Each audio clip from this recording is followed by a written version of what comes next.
తెలంగాణ రాష్ట్రంలో ఎవరూ ఊహించని విధంగా అనూహ్యంగా కాంగ్రెస్ పార్టీ అధికారంలోకి రావడానికి కొన్ని ముఖ్యమైన కారణాలు ఉన్నాయి అనే విషయం మనందరికీ తెలిసిందే. యాక్చువల్లీ 10 ఏళ్ల బీఆర్ఎస్ పాలన, అలాగే కేసీఆర్ నియంతృత్వ పోకడ చూసి చూసి విసిగిపోయిన తెలంగాణ ప్రజలు మళ్ళీ కేసీఆర్ అధికారంలోకి రాకుండా ఉండాలని నిర్ణయించుకున్నారు. కానీ కేసీఆర్‌నైతే అధికారంలోంచి దించుతాం సరే. మరి కేసీఆర్ తర్వాత మన తెలంగాణ బాగోగులు చూసేదెవరు? ఏ పార్టీకి అధికారం కట్టబెడితే తెలంగాణ అభివృద్ధి చెందుతుంది అనే కన్‌ఫ్యూజన్ కొంతకాలం నడిచింది. కేసీఆర్‌ని గద్దె దించేందుకు అటు బీజేపీ, ఇటు కాంగ్రెస్ పార్టీలు తమ యావత్ సామర్థ్యాన్ని ప్రదర్శించాయి. కాకపోతే అప్పట్లో బండి సంజయ్ నాయకత్వంలో బీజేపీ పార్టీ బీఆర్ఎస్ ప్రభుత్వంకు చుక్కలు చూపించేది. కేసీఆర్‌ను ఢీకొట్టే సత్తా బండి సంజయ్‌కి ఉంది. బండి సంజయ్ అయితేనే కేసీఆర్‌ను గద్దె దించగలడేమో అని అనుకుంటున్న సమయంలో కేంద్ర బీజేపీ అధినాయకత్వం బండి సంజయ్‌ను పార్టీ అధ్యక్ష బాధ్యత నుంచి తప్పించి తెలంగాణ రాష్ట్ర బీజేపీ పార్టీ పగ్గాలు కిషన్ రెడ్డి చేతిలో పెట్టింది. ఇంకేముంది, ఆ ఒక్క నిర్ణయంతో పాటు మరికొన్ని కారణాల వల్ల అధికారంలోకి రాబోతోందనుకున్న బీజేపీకి ఎన్నికల్లో పట్టుమని 10 మంది ఎమ్మెల్యేలను కూడా గెలిపించుకోలేకపోయింది. ఇటువైపు కాంగ్రెస్ 6 గ్యారంటీల పథకాలను తెరలోకి తెచ్చి 10 ఏళ్ల కేసీఆర్ బీఆర్ఎస్ పాలనలో ఎంతో విసుగు చెందిన ప్రజలకు కాంగ్రెస్ 6 గ్యారంటీలతో ఒక హోప్ ఇచ్చింది. ఆ హోప్ ఇప్పుడు కాంగ్రెస్ పార్టీ అధికారంలో ఉండేట్టు చేసింది.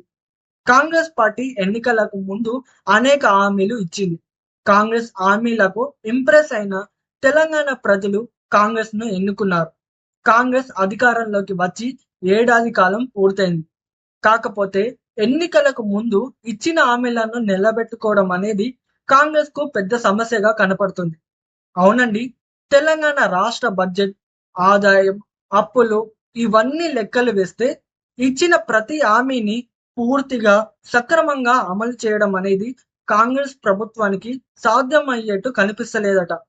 అందుకే కదా అప్పుడేమో ఆ అధికారంలోకి వచ్చిన వెంటనే అన్ని పథకాలను అమలు చేస్తామన్నారు.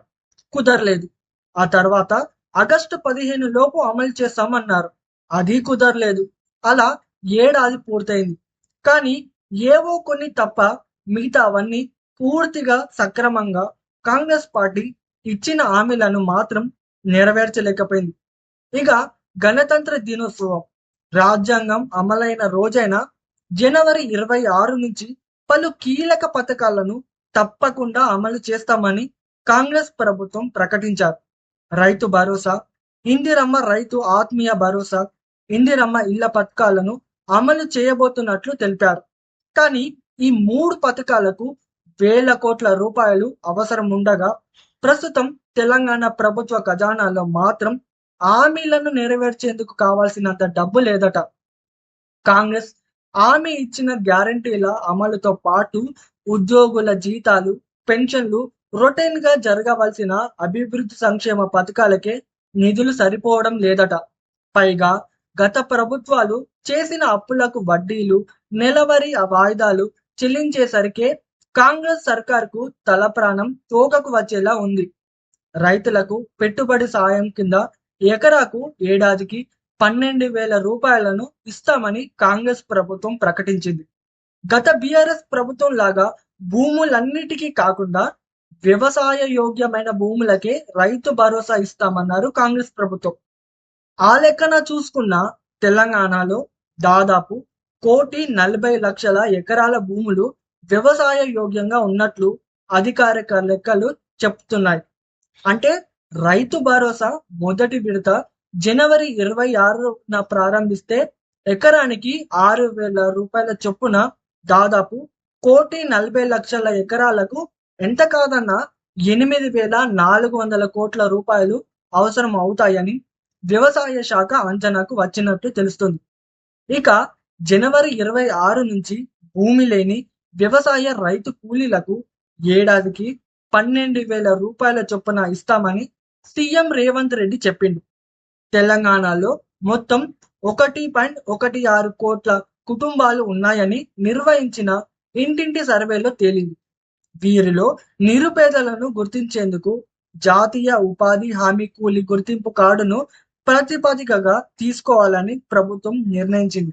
తెలంగాణలో మొత్తం 53 లక్షల మందికి ఉపాధి హామీ గుర్తింపు కార్డులున్న వారిలో 32 లక్షల మంది మాత్రమే రోజు కూలి పనులకు వెళ్తున్నట్లు రికార్డులు చెప్తున్నాయట.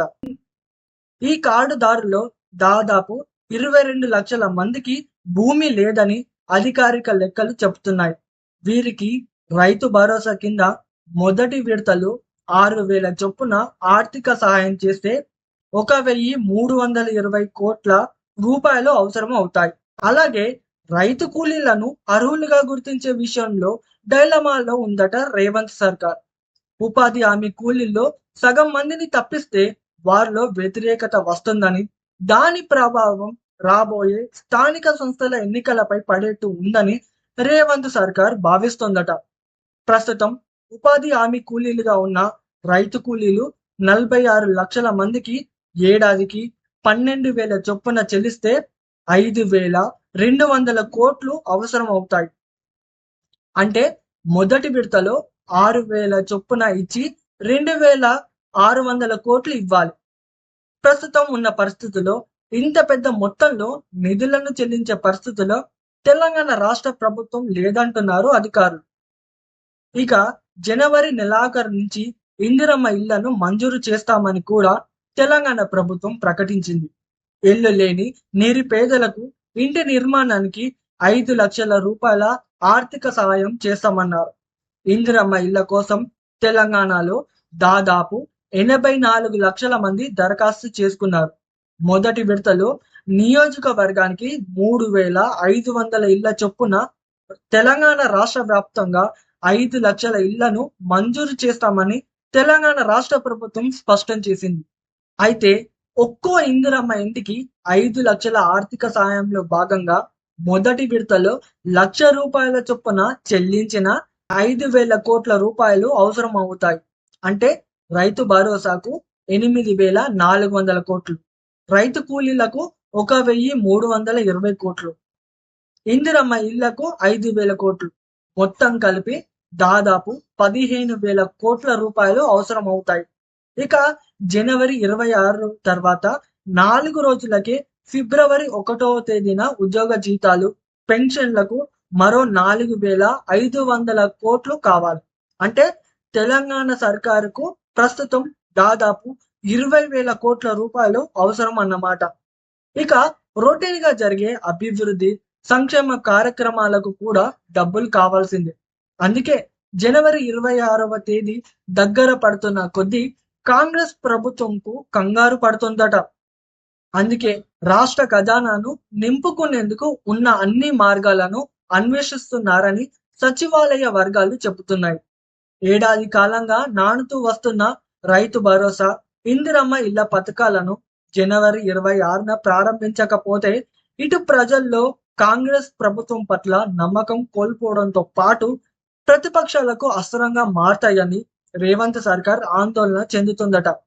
ఎలాగైనా ఖజానాకు 20,000 కోట్ల రూపాయలను జమ చేసి మాటిచ్చినట్లు ఆయా పథకాలను అమలు చేసి తీరాల్సిందేనని పట్టుదలతో తెలంగాణ ముఖ్యమంత్రి రేవంత్ రెడ్డి ఉన్నారట. మరి కాంగ్రెస్ ప్రభుత్వం హామీలను నెరవేర్చేందుకు కావాల్సినంత నిధులను సమీకరించి ఇచ్చిన మాటను నిలబెట్టుకుంటుందా లేదా అనేది తెలవాలంటే జనవరి 26 వరకు వెయిట్ చేయాల్సిందే.